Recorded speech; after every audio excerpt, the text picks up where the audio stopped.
Friends, आज मैं आपको लोगों को बताने जा रहा हूँ HTML हेल्पर्स इन MVC। ठीक है, तो बहुत ही इंपॉर्टेंट टॉपिक है।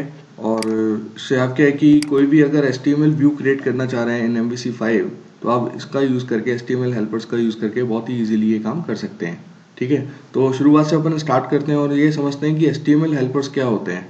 तो देखिए, HTML helpers are the special methods which returns HTML string.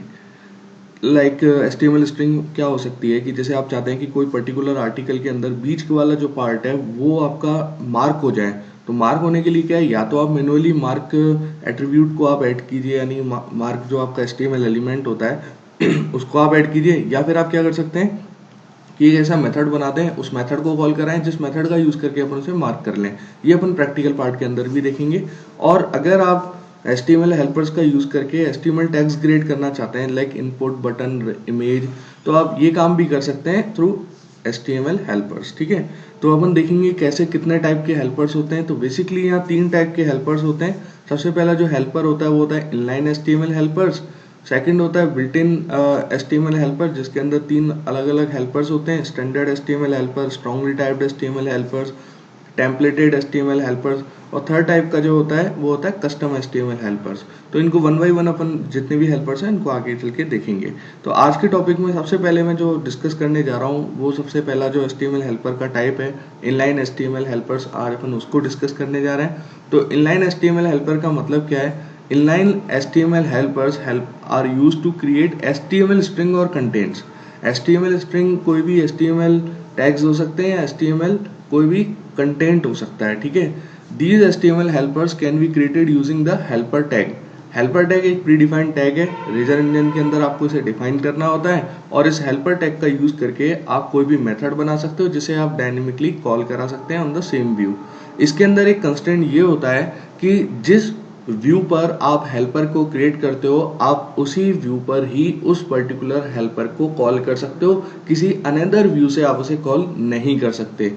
These helpers generally can be used on the same view where they are created। ठीक है, तो चलिए आज अपन देखते हैं इसका डेमो कि किस तरीके से अपन इनलाइन HTML हेल्पर्स को बनाते हैं। मैं क्या करता हूँ कि सबसे पहले एक नया कंट्रोलर बनाता हूँ। एम्प्टी कंट्रोलर बनाएंगे अपन सबसे पहले। इसका नेम मैंने दे दिया होम। होम देने का रीजन है क्योंकि बाय डिफॉल्ट जो कंट्रोलर होता है आपका वो होम होता है। ये मेरा होम कंट्रोलर क्रिएट हो गया। इस होम कंट्रोलर के इंडेक्स सेक्शन के अंदर मैं एक व्यू अटैच करता हूँ इंडेक्स के नाम से, और ये मैंने यहाँ ऐड कर दिया। तो जब मैं इसे ऐड करता हूँ तो उसके बाद देखेंगे क्या होता है। ये आपका व्यू अटैच हो गया। अब सबसे पहले मैं आपको बताने जा रहा हूँ कि किस तरीके से अपन हेल्पर टैग का यूज करके एक HTML स्ट्रिंग जनरेट करा सकते हैं। तो इसके लिए मैं क्या करता हूँ, यहाँ लिखता हूँ हेल्पर। हेल्पर के बाद जैसे ऐड मार्क, ये आपने एक सिंपल सा मेथड बनाया जिसके अंदर आप एक स्ट्रिंग वेरिएबल ले लेते हो। ठीक है, ये मेथड क्या करेगा, ये मार्किंग के पॉइंट ऑफ व्यू से यूज में आएगा। यानी कि आप क्या कर सकते हैं, जैसे मैं मार्क एट्रीब्यूट को यहाँ ऐड करता हूँ, इस मार्क एट्रीब्यूट के अंदर जो आपने एज ए आर्ग्यूमेंट लिया कंटेंट, आप उसे यहाँ ऐड कर दीजिए। अब इसे कॉल किस तरीके से करेंगे, जैसे मैं यहाँ कॉल करना चाहता हूँ एक सिंपल सी स्ट्रिंग है, दिस इज योगेश शर्मा। अब मैं चाहता हूँ कि ये योगेश शर्मा जो आ रहा है ये मार्क होके आना चाहिए, यानी कि इसका जो बैकग्राउंड कलर है वो येलो हो जाए। तो इसके लिए मैं क्या करूँ कि बीचों बीच में जाके यहाँ @ऐड मार्क, यानी कि जो आपने हेल्पर बनाया हुआ है उस हेल्पर के अंदर इसे एज ए आर्ग्यूमेंट पास कर दूं, और फिर मैं इसे अगर रन कराता हूं तो देखिए क्या आउटपुट आता है गूगल क्रोम। तो आप आउटपुट में देख सकते हैं दिस इज योगेश शर्मा। जो योगेश शर्मा आ रहा है उसका बैकग्राउंड कलर आपका येलो हो गया, यानी कि इस पर मार्क अप्लाई हो गया। तो इसी तरीके से अपन और भी हेल्पर टैग्स बना सकते हैं। जैसे मैंने आपको बताया कि हेल्पर टैग का यूज करके, इनलाइन HTML हेल्पर का यूज करके हम लोग HTML कंट्रोल भी जनरेट कर सकते हैं। तो वो कैसे करेंगे, देखिए मैं चाहता हूँ कि टेक्स्ट बॉक्स जनरेट हो जाए, तो txt के नाम से मैंने एक मेथड बना दिया। इस मेथड के अंदर मैं कोई भी आर्गुमेंट नहीं लेता हूँ, जस्ट एक स्ट्रिंग मुझे प्रिंट करानी है यहाँ पर। तो जनरेट टेक्स्ट मैंने यहाँ सेलेक्ट किया और इसके अंदर मैं लिख देता हूँ इनपुट टाइप टेक्स्ट। ये टेक्स्ट कॉल कर लिया और वैल्यू में जैसे मैं यहाँ दे देता हूँ क्लिक मी।